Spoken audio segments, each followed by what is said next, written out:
Hi, and welcome to the Swan Effect Mums Coffee and Chat podcast. This week, I'm joined by Dani. So the topic this week is a topic that I can't pronounce, but we're going to have a go. So I'll try, Dani, first, and then you can correct me and say how you think it's said. So intrahepatic cholestasis of pregnancy. I would definitely go for intrahepatic cholestasis of pregnancy. There you go. That's exactly what we're talking about. So basically, anyone that's listening, it's ICP, aka OBS. How do you pronounce that word as well? See? Obstetric cholestasis. Now, I'm very glad I didn't have this, because if I had to tell everybody I had it, I don't think I'd get through. That's why everyone narrows it down to ICP, basically. Yeah. So Dani kindly offered to do a guest blog about this subject. I didn't know what it was at first, did I? I remember saying, what's ICP? And you said, and then I vaguely remember this subject when I was pregnant. So you've done that. So we're going to combine that with this podcast as well. So this was through Instagram. So we've been chatting since, and then this is us now having a chat about it. So I've put some questions together. I don't know much about this subject, so it's been really interesting, and I'm hoping it will be of use to many pregnant people to look out for signs, or if they do have this ICP, what to do, and some reassurance, really. So with every start of my podcast, I just ask the same question, just so people get a bit of a sense of who you are. So where do you live, Dani, and who do you live with? So I live in Staffordshire. With my husband, our little sausage dog, and my little baby boy. Oh, and how old's he? He is 6 months in 2 weeks. Ah, so just a few weeks younger than my Ronnie. Yeah. So tell us a little about your little boy. Tell us a little bit about him. I mean, he's great. He's like the most relaxed baby ever until he's hungry. Yeah. Then it all changes. Yeah. We say 0 to 100 in space of seconds, and you're thinking, wow, what's just happened, you know? It'll be there, like dancing away to all the music, and then snap, he's decided he's hungry and it's the end of his world. And you're standing there going, what just happened? What on earth just happened? It's crazy, but that's all they want. Or I get the look from my husband just holding him to me like,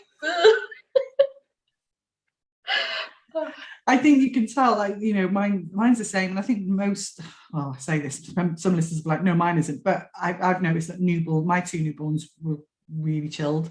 And like I said, it was the milk that was always, they're hungry and they don't know how to tell you it. So they just scream until they get it. But yeah, so you've enjoyed the first 6 months then? I mean, lockdown's been a bit of a blessing and a curse, because I feel like I get the mum guilt that he's not been able to go out and we've not done things. But equally, like, my husband's been home, he's been working from home. So we've all been together in this nice little bubble, and we've all sort of reached and achieved milestones of the family unit, rather than me having to film it and be like, oh, look what he did today. So that's been lovely. Yeah, but there is that. You know, there'll always be the other side of, well, he's not met another baby, he's not done all of this. I think his classes start next week. Our babies will be fine, Dani. I don't think them. I mean, I think the baby groups and everything. You know, I might be a bit wrong here, but for me personally, I think it's more for the mothers sometimes. You know, it's more designed for mothers to meet each other and have like that place where they can chat to people that are in the same situation as them. Babies are just, all I know is that there's no difference between my firstborn and this one now at 6 months, and I did all of that with the firstborn, and I haven't done any of them with my second, and she's just as happy. They just want love and milk by the sounds of it. Yeah. So in your guest blog for my website, you said that you found out you were pregnant in March 2020, so right at the start of this COVID lockdown. How were you feeling about that? Were you scared, anxious, excited, all of the above? Was it a planned pregnancy, or, you know? It was planned. So we got married September 2019, and we went on our honeymoon. We went to Disney. We like went all out, spent a fortune, got home, like, right, we're ready. So we started trying. It didn't take very long, and then all of a sudden, I think it was like December and January, there were all these news reports about this new thing in China, and I'm like, it'll be fine. Like, it's only a couple of people at that point. And obviously it just spiraled. So we were really excited. We were really happy. And I think it was a week after we found out that we fully went into lockdown. My work decided we were working from home sort of straight away. My husband was still in and out of the office.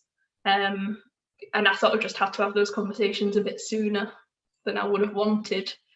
Because our office stayed open. I'm a solicitor, so there are certain things that I couldn't bring home. Yeah. Because of like client confidentiality and other bits.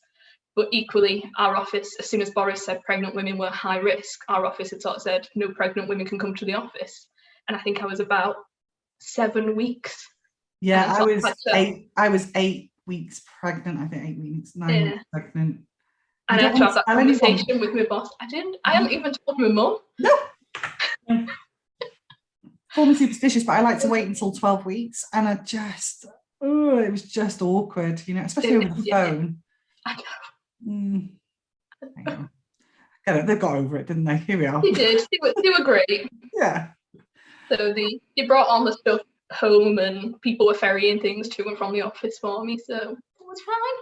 Do you remember seeing that? It was like the 5 o'clock broadcast, wasn't it? And I remember my partner going, Lynne, come here. And I could just hear by the tone of his voice. And that's when he said about pregnant ladies. And I said, oh no.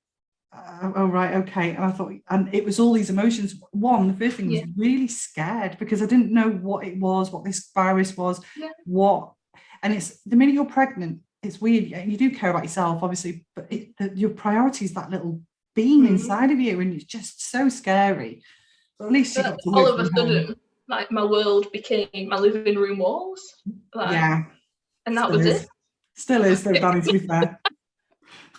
Nothing's changed. We did one day out when lockdown briefly opened around my birthday, and we went and drove around West Midland Safari Park. But my husband was like, we're not getting out of the car, we're driving, and we're staying put. I'm like, what if I need a wee? Yeah.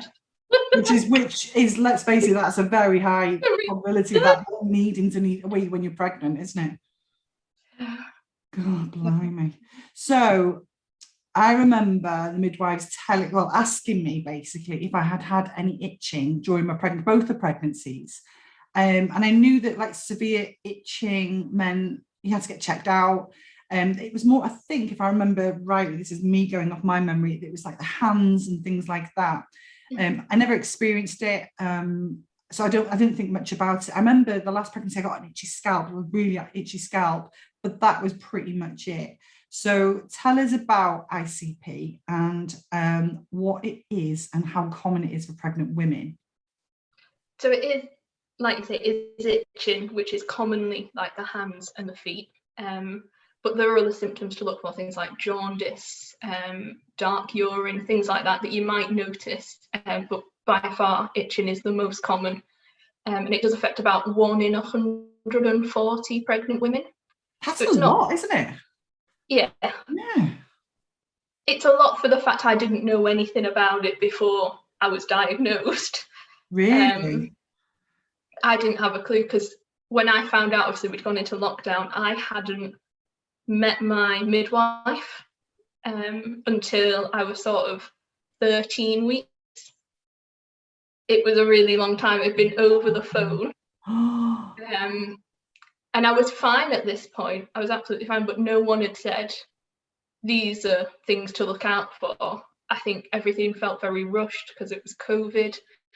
It was just people panicked, didn't they? They just completely panicked, didn't they? That was it. They didn't want, and I mean, we were high risk people. They didn't want us in places. It was a very quick stand on the scales, have a quick chat, off you go. Bye. Yeah. So I didn't have a lot of contact with my midwife at all throughout, because by the time I then got diagnosed, the hospital took over. I think I only met my midwife once, which is crazy. Yeah. So you're saying it's itching. I mean, at what you say itching, is it like that? I'm doing this because for the video now, but I'm itching my hands as if, you've got a bit of an itch in your hand, or Is it that itch that drives you mad and you just can't, it doesn't go? So for me, I didn't get it on my hands and feet for quite a while. It started on my neck to the point that I was like breaking the skin on my neck. And that's when I sort of thought, this isn't right. And I phoned my GP because I was like, I don't know what this is. At first, I thought it was just skin changing because of pregnancy, and I just didn't have a clue. And my GP was like, oh, you're working from home? I said, yeah. He's like, are you spending a lot of time looking down? I said, yeah. He's like, it'll be heat rash. So he prescribed me over the phone a heat rash cream, which when I got it, it said, do not use it pregnant. I was like, do I use it? So I phoned them back and they're like, yeah, use it, it's fine. Oh, I hate when they do that. Okay. So I used it. I think this was the Tuesday, the week before it got so bad. So I've been using it for just over a week, and it had just got worse, and it had spread sort of down my chest, my stomach, my back. Just, it was all over at this point. I couldn't sleep. I couldn't do anything. So Dani, when you're saying, sorry to interrupt, because this moves into the next question, what were the symptoms and did you know it was? So when you say itching, is there a rash with it, or is it just the feeling? It's not just the itch. Wow. Itching without a rash is typically sort of how it's described. Yeah. But it was so intense. I had like scratch marks on my skin. I'd cut my skin. It was horrendous. Wow. And I ended up phoning 111. Well, I say me, my husband actually had to do it because I was exhausted. I was just a mess. Yeah. And 111 sort of said, you'll be fine. It's a Thursday. Like, see how you are by the Monday. I was like, okay. I'm laughing. I'm sorry. It's just, yeah. So we sort of left it, but come Friday, I still hadn't slept. I'd tried, honestly, I had fans pointing at me. I put like cold paper towel on the fans to try and cool it down. I had my feet in ice. Nothing would take this away. And it was the Friday that I phoned 111 and they sort of referred me to our maternity assessment unit. Yeah. And then they sort of took all my bloods, and then that Sunday morning, that's when I sort of was diagnosed, and it was just horrible. Did you think though, when they said, oh look, we're going to refer you to the maternity unit, day unit, did you think at that point why? Or did you even have an inkling, oh, this could be because of the pregnancy? Or did you just think, oh, it must be like a virus or something like that? No, so I wasn't referred because I was itchy. I was referred, I think, because the itching had got that bad and I'd got that exhausted that I couldn't feel the baby move anymore. Right. Got you. And so it was only when I said, I don't know if the baby's moving, that they said go. It wasn't at all to do with the itching. Wow. Okay. So I'm really glad we're doing this, because a lot of people might listen to this and think, yeah, do you know what? Just follow your gut instinct, isn't it? You know, go straight to the hospital, isn't it? Yeah. So once you were diagnosed with ICP, what did that mean for you? And obviously the baby as well. Is it hospitals? I've got written here, hospital stays, question mark, hospital appointments, medication, like what I've never known, and I've known lots of pregnant women, I've never known anyone to have this. So what does it mean for the baby, you, and what happens basically? So for me, I was admitted to hospital straight away, and they run all sorts of tests just to make sure that it is that. So they did sort of full blood tests for any autoimmune diseases, because like my mum's got autoimmune diseases, and other checks. So I was on, when I first got admitted, 4-hourly blood tests that went to 6-hourly, then 12, then 24. So they were sort of monitoring my life. I was like a walking pincushion. The bruises were unreal. And I think my longest I was in sort of 18 nights out of 30 for the month, just while they were doing all these checks. And it took them a long time to diagnose it. I'd had MRI scans, I'd had liver scans, I had a heart scan, I had all sorts of different tests and checks. And then they sort of came and said, like, your bile levels are 38.5, but they were a fasting result. And if you fast before having your biles checked, they're lower. You need to eat really to get a true reading. But they will diagnose ICP at anything over 14, I think, at my local hospital. So 38.5, I was a bit like, well, that feels high. But for them at the time, they were more concerned with my other liver levels, which they're not a symptom of ICP, but often they are linked in rising and falling together. So my liver function levels were at 660, and they're the ones that kept going up. They said to me they should be around 60. No, it's 60. So the liver level should be 60, and yours were what? 660. 600. And they finally, and they peaked at about 878. What does it do with that? Is that obviously your liver? Like your liver, I don't know. Not functioning properly. And they sort of the best way it was described to me is that my liver was functioning as though I was a chronic alcoholic. That's after that when you got a baby inside of you. Blimey. So everyone was really surprised that I wasn't jaundiced at all. Like I didn't look jaundiced. I had no yellowing of the eyes. I did get quite a bit of upper right quadrant pain, so just under my ribs, sort of around where my gallbladder is. Yeah. So they did a check on that to make sure it wasn't gallstones and other bits, and you can get the upper right quadrant pain. But at that point, when my levels were at 878, a doctor came and said, "Oh, you can go home now." And at this point, I didn't know what my levels were. And I was like, great, everything's come down. You know, I've been here for ages. I phoned my husband. He was like, "Oh, so what are your levels now?" I was like, "I don't know." He's like, "Well, just check before you leave." And that's when I found out they were so high. And I said, "Well, why are they that high?" Like, we don't know. I hate that. Because I had lots of issues with my both pregnancies. And every time I'd go, "Well, what was it?" And they go, "Oh, probably virus. Oh, we're not sure. You're all right now, though, so go home." And you're like, "No, I want to know." Well, that's it. So then I sort of had, like, I was by myself and I didn't know what was going on, and I was worried and I just cried and I didn't know what else to do. And one of the midwives on the ward said, "Look, you know, it's up to you. The doctor said you're fine. You can go home. You can go." She's like, "But if I'm sending you home just to go and cry at home, you might as well stay and we can ask for a second opinion." And that's what I did in the end. And one of the consultants came to me the next day and just sort of apologised and said that she didn't make the call for me to go home, and she wouldn't have made the call for me to go home. She wanted to get the liver specialist in and all the other stuff because she didn't know what was causing it. But she ordered like further MRIs. I had a liver specialist come and see me, and everything just felt a bit like a whirlwind. It was just a mess. So let me get this straight. This doesn't shock me, this story, by the way, in the sense that things like this happen all the time, to me especially. You get told one thing by one consultant, the next day another consultant comes and they tell you something completely different, and it's hard. So really, that midwife was saying, "Go home if you want," but it sounds to me like she was saying, "Don't." Like she was saying discreetly, "Stay." Yeah. Because she knew, you know, and that's good advice from her, fair play.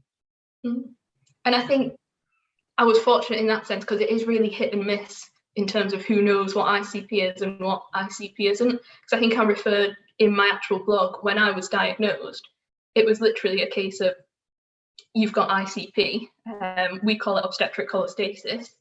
All of the worst things that you're imagining could possibly happen in pregnancy can happen. Here's a leaflet. And then she walked away. Yeah. Good luck. Bye. Do you know what makes me laugh? Did you say it was one in how many? 160 women? 140. 140 women, and not many people know much about it. So what it seems to me is that ICP is normally very minor, really. Some people have small symptoms and they manage it. Yeah. But yours was obviously a very, very rare case then, because if people were really struggling with it, it can't be that common. I would have thought that, but since joining the ICP support group, I see a lot of women sort of struggling with it in the same way I did, with far higher bile acid levels. So mine were 38.5, but I see women with it sort of 80, 90, and 100. And I think last year there was a new bit of research that sort of said, if your bile acid levels go over 100, that's when you need to look at being induced. because that's when it can increase the risk of stillbirth. Oh God, see, and that one word is the most horrendous word. You never ever want to hear that word when you're pregnant, ever.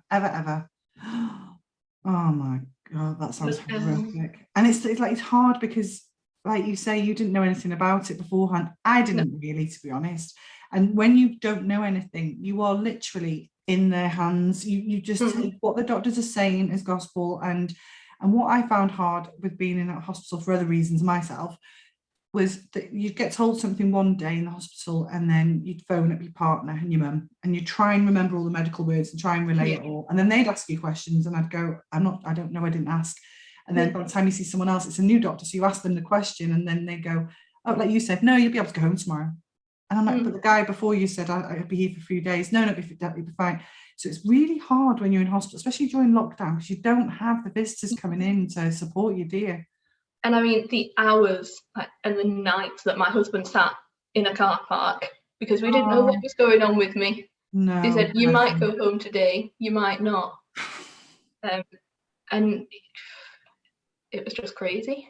It's hard for the partners, isn't it? It is hard for the dads because, you know, to a point, we're the ones with the babies inside us. So I know it says it's happening too, but they're sitting, like I said, in the car park, and they haven't got a clue what's worried. Absolutely terrified, more than likely as well. Oh, God bless him.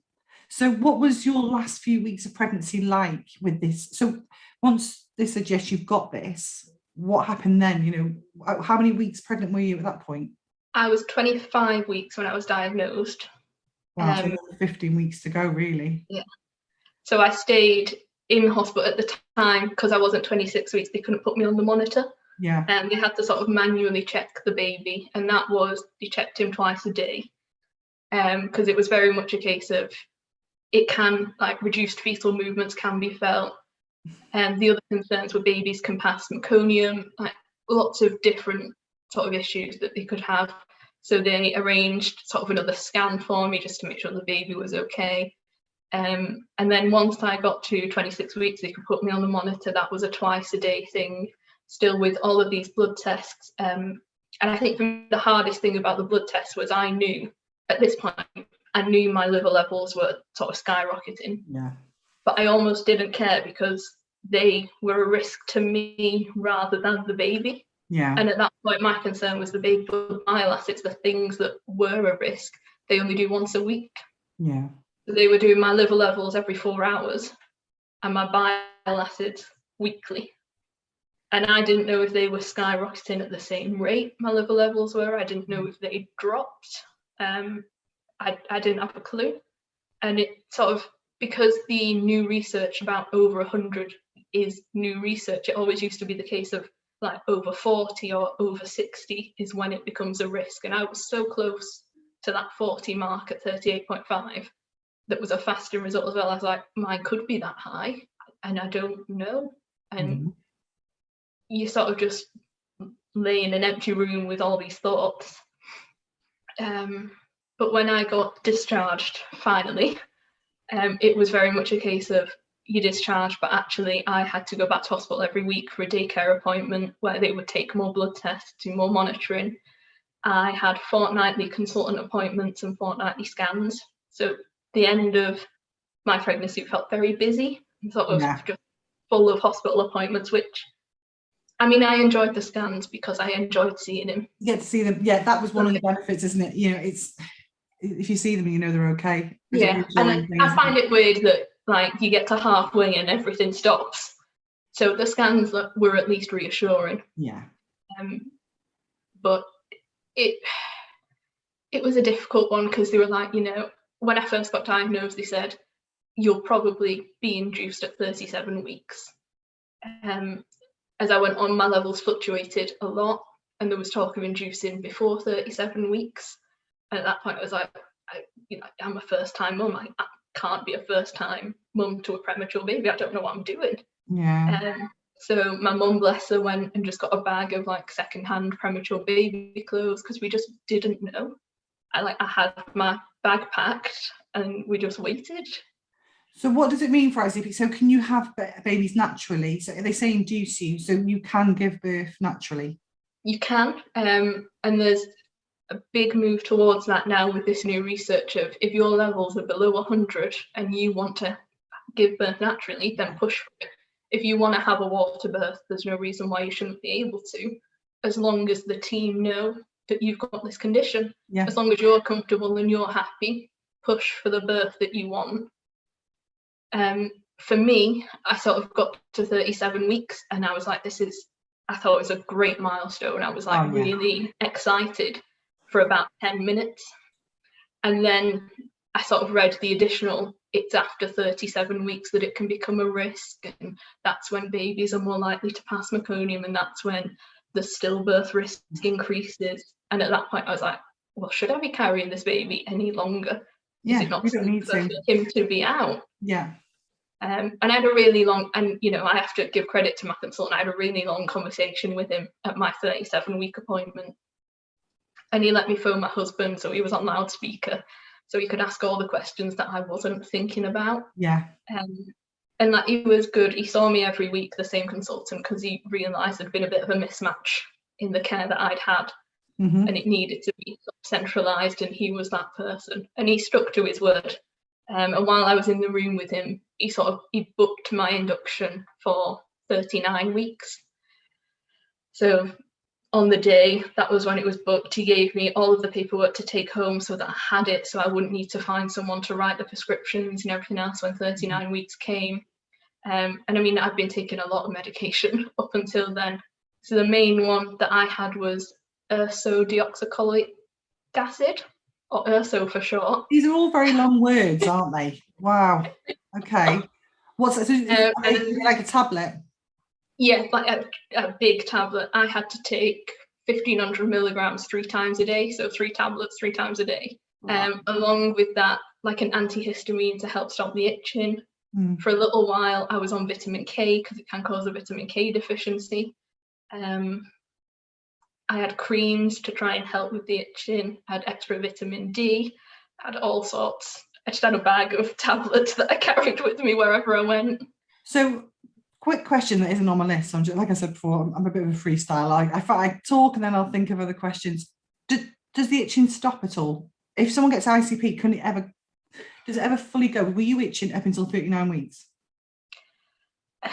Yes. Well, I was itching until I gave birth, but the itching didn't start until 6 o'clock at night.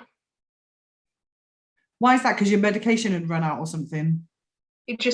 For whatever reason, with ICP, the itching is more common overnight, unless it was a really hot day, and it was a really hot summer. Yeah, it was. The itching just didn't start until the night, and that's why it impacts your sleep so much and everything else. Because I'm there working all day and then itching all night. Do you know, you find that though with anything, don't you? Everything always seems worse at night. Yeah. Did you relax or something? I don't know. Your brain's got time to think about it or something. So, really random question, this one. So when I'm pleased, don't think I'm comparing what you had with my had. It's just something that I wanted to know, really. I had pelvic girdle pain. So did I. Oh, did you? It's that as well. Oh, I don't know, you poked. I had that from 18 weeks. Yeah, I think mine was about 14 because I'd had it with Fion. They said it can start a lot earlier. So just letting you know, if you have another one, it might start earlier again. And I remember saying, this is horrific. I feel like my hips are coming out, when I'm walking. Yeah. I gave birth to Ronnie and for Fion as well. It just went. It's like it never existed. So when you've gone from week 14 to week 37, I think it was Ronnie, I couldn't walk properly. I was in so much pain all the time. I couldn't put my shoes on, couldn't put my underwear on, anything. And then I gave birth. And then once I had cesarean, but once that healed, I was like, it's gone. And they're like, yeah, it just goes once you've had the baby. Is that what ICP is like? Did it just go? Yeah, it goes. So your liver goes back to normal, your hands aren't itching. Yeah. So is it so? Sorry, I'm really interested in this. So, I know you're not a doctor, but you've had it, so you'll know more than me. Is it something in the baby that drags it out of, into their body from your body, or you know what I mean? Is it something? I'm not sure. I know they say that you're more likely to have it if someone in your family has it, though. bit hereditary. And it wasn't until I got diagnosed that my aunt piped up and said, I had it. No. I didn't have a clue. She didn't speak about it. No. So my aunt had it. I had it. And it's one of them. It does go away. Some women do get like cycle itching. Yeah. So because I'm breastfeeding, I don't feel like I'm normal yet at all. I don't know if I'll get that until I stop breastfeeding and get back into a cycle. Yeah. I hope I don't, but I might. But then they do say if you've had it once, chances are you will have it again. And I feel from what I've been seeing other women have, fortunate that I didn't get diagnosed until I was 25 weeks, because some women are like, I'm 6 weeks pregnant and I am itching everywhere. Wow. And I couldn't imagine. Is that their first as well? For that long. It can be the first. Some women it's the second or the third. So this isn't on my list either, Dani. Such an intense itch. Yeah, I mean, you just can make it miserable. You know, this exciting experience can make it bloody miserable. This isn't on the list. This is what I'm on again. I'm just throwing these in here. So, because I'm nosy, and if I'm too nosy, just tell me. Has this put you off trying again? Or would you do things differently? It hasn't put me off, because like I come from a family where there are no single children. Like there are no only children. Everyone's got siblings. Yeah. But I think my husband is particularly worried because he wasn't able to be there, because he didn't know what was going on and the ins and the outs of it that obviously I got. He was very much worried about me, and I was very much worried about the baby. Yeah. And for me, because, you know, our little boy, Wyatt, he was fine. Yeah. For me, that took, I forgot about all the horrible stuff that I had to go through because he was there. Whereas my husband still. Yeah. Yeah. I think every mum, like I say this all the time, we go on about our births and go, what on earth was that? That was horrific. The pain, I've never felt pain like it, blah, blah, blah. And then sometime down the line, they go, should we try for another baby? And the partners go, are you mad? Are you actually mad? I remember mine was really bad the first time, very traumatic, but cesarean, emergency cesarean, and Fionn wasn't breathing and things like it was awful. It was horrific. And I wasn't right for a long time afterwards about it. And I ended up with sepsis and everything. Literally, she was 6 weeks old. And I remember going, I'm going to want another one. And he went, no chance. I just knew. And he was like, how can you want another baby? And after everything you've been through. And do you know what? I knew that my second pregnancy was going to be hard. I knew it was, because the doctors had told me. It didn't matter. Because if it was pain, I'll deal with it. I'll take it. It never affected him physically. It affected me physically. And I was more than willing to go through that all for the baby. It is hard. And I mean, for me, and I can't say it will happen to every woman with ICP, because it doesn't. I don't think there is a link, but there is a suggestion that it can cause problems with blood clotting. So some of the medication I was taking was to help my blood clot, but then equally I was in hospital for so long, I was on those injections to stop your blood clotting. I'm like, aren't these just cancelling each other out? Could I not just stop them both and just lose some of it?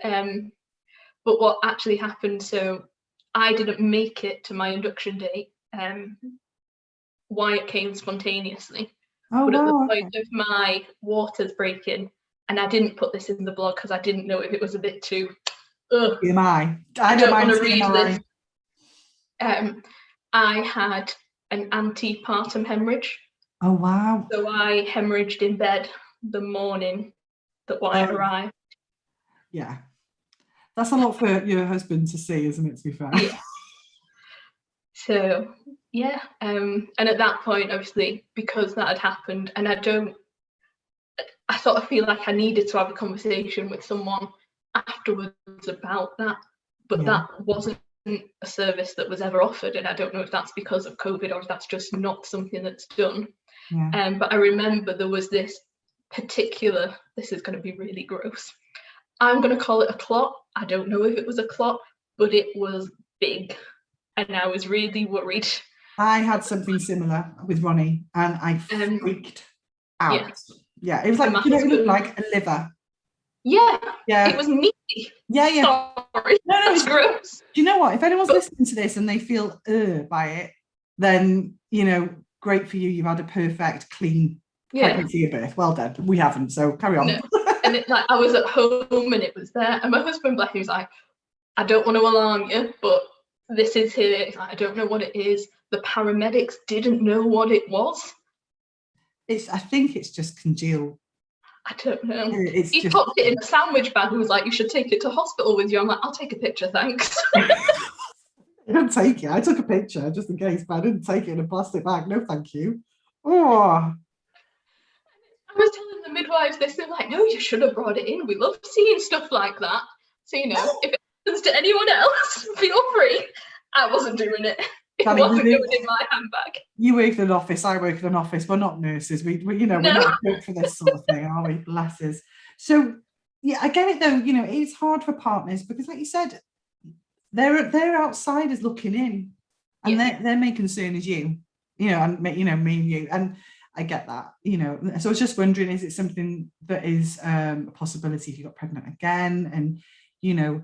But I think if anyone's worried, just speak to your midwife straight away and just say, look, can we just keep a close eye on this? Oh yeah, without a doubt. And I know because it's gone down on all my files now. Yeah. Every time I had to take myself to the maternity assessment unit if I didn't feel like the baby was moving as much. And I mean, I must have gone about 40 times. It was referenced to me when I was having a baby because I was like, I don't need gas and air. I'm not in that much pain. I don't need this. They're like, well, you might have been in more than 40 times, but you're handling this like a pro. I'm like, thanks. Yeah. But just speak to someone, anyone. You know what? I'm not even asking that many questions because you're answering my questions for me without me having to even ask them. Because literally, this question was, what support did you receive or look for whilst you were pregnant? So we'll talk about that one because this is when we're going to talk about because I said to you, didn't I? In the blog, which isn't published yet because we're going to do it together, but I've found some charities or NHS and things like that, and I've put those links on there for anybody who wants to read them. But you mentioned there was a Facebook community page or group that you I assume you found. Did you go looking for it? I take it. Yes, so the leaflet that I was given at hospital sort of referenced the ICP support charity. So I googled that, and that's when their Facebook page came up, and I sort of just requested to join it, and then I could just see that it was just this community of not just mums but dads as well, all just sort of looking for advice and helping each other out. And I sort of just was fully honest. I was like, I'm 25 weeks pregnant, I'm a first-time mum, I've just been diagnosed, I don't know what to do, and I don't know who I should be speaking to or what I should be asking. And the amount of support that I got back was just incredible. Yeah. Is there a lot of people on that Facebook page then? Yeah. So what's it called for anybody who wants to make a note of this now? So what's it actually called? I'm sure I tell you the right name. I'm trying, listeners, if you're listening, I'm trying to get her to say the ICP word again. It's just called ICP support. Oh, there you go. Easy enough. Yeah. Can't forget that. It's a private group, but honestly, I was accepted really quick. Yeah. And there's just no judgment. The founder is absolutely lovely, and she sort of, when she can, will comment on everyone's post herself. Oh wow, fair play. That's good because, you know, I don't mean to be rude, but when you're going through it, it's your whole life, isn't it? I bet ICP, it was all the time when you were pregnant, and even to a certain extent now it is, because you're still, you know, mentally processing what happened and things like that. Once it gets to a year, 2 down the line, you kind of go, right, I'm dealing with a 2-year-old now, you know, that you've got other issues in your life. So fair play to her for keeping that going, because that's really nice of her. So I suppose you've got people going through the same, have been through the same, can give advice. But I would obviously think that if you have any medical concerns, obviously go to your medical GPs or hospitals. Don't rely on other people because everybody's different, I would have thought. And that's it. I would always say that, and even on this group, it will be a case of this was very much my experience, but please go and speak to you, because I found a lot of women have sort of posted on there with symptoms that I had that aren't necessarily linked to ICP. So one of the ones that I actually got admitted back to hospital for was my heart rate didn't drop below 145. Oh, wow. For weeks. And my heart rate's normally about 77, 78. And Dani, they couldn't. You've had like, I don't know, you should have just like booked in and got your dressing gown on the hook and just stayed in the hospital, shouldn't you? No, honestly, like they all knew me, it was fine. Yeah. But they couldn't work that out at all. And a woman posted, she's like, I've got ICP, but I've also got this. And in the end, my consultant said there's no reason for it. I'd had heart scans, I'd had like my heart rate checked, it was high, but on the little machine, I forgot what the ECGs. Yeah. That they do all the readings, and it said high but normal. So there were no like fluctuations, there was nothing sinister about it, it was just high. And in the end he said I can only put it down to the anxiety of having a pregnancy condition. Yeah. And that's do you know what my granddad used to call it? My granddad used to call it white coat syndrome. So you'd be fine until you got into a doctor's surgery and you see them, you know, white coats, yeah.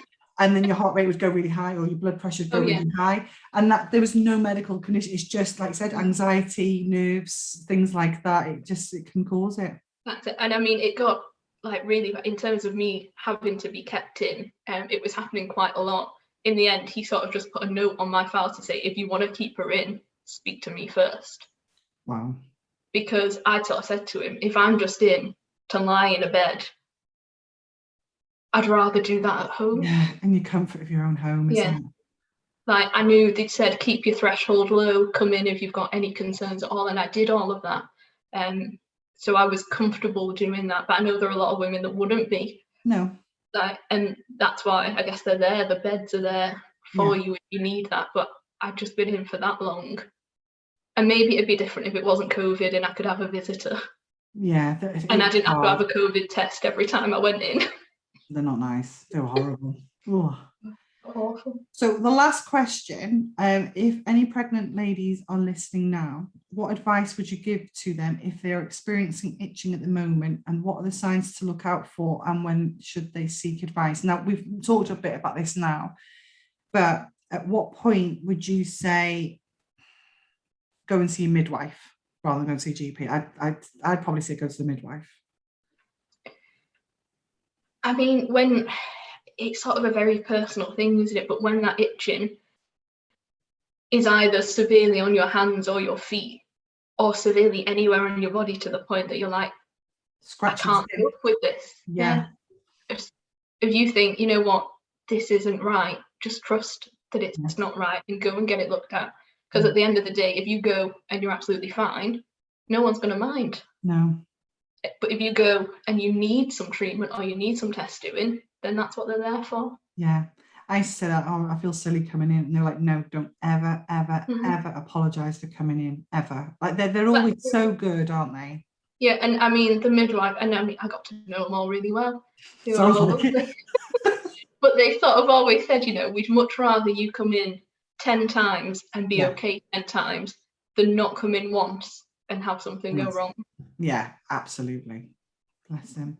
Well, anyone's listening, go and have a look for that Facebook group. Sounds really interesting. If you are listening, Dani has very kindly wrote a guest post for my blog, theswaneffectmumblog.com. So have a look on there. And that's it. I think that's everything I wanted to ask you. Like we said, we're not medical professionals. I'm just asking questions because I'm nosy, and you've actually experienced it. So that is very much your personal experience. Everyone's different. If you have any issues, go and see a medical advisor about it. Definitely. Well, thank you ever so much. It's been lovely talking to you. Finally got there again, didn't we? Due to childcare problems, sleeping. Honestly, should have started another podcast of some sort, not a parenting one. It's just horrendous trying to get the logistics of all these parents and it is. Myself. I mean, he's not asleep yet. Is he not? No. I swear it's these summer nights. They're throwing these children, honestly. I've just heard one of mine, but I don't know which one. I think it might be my eldest. I think Phil's gone to sort her. Honestly. Well, thank you ever so much. It's been lovely. Oh, thanks everybody for listening. Bye now. For having me. Bye. Bye.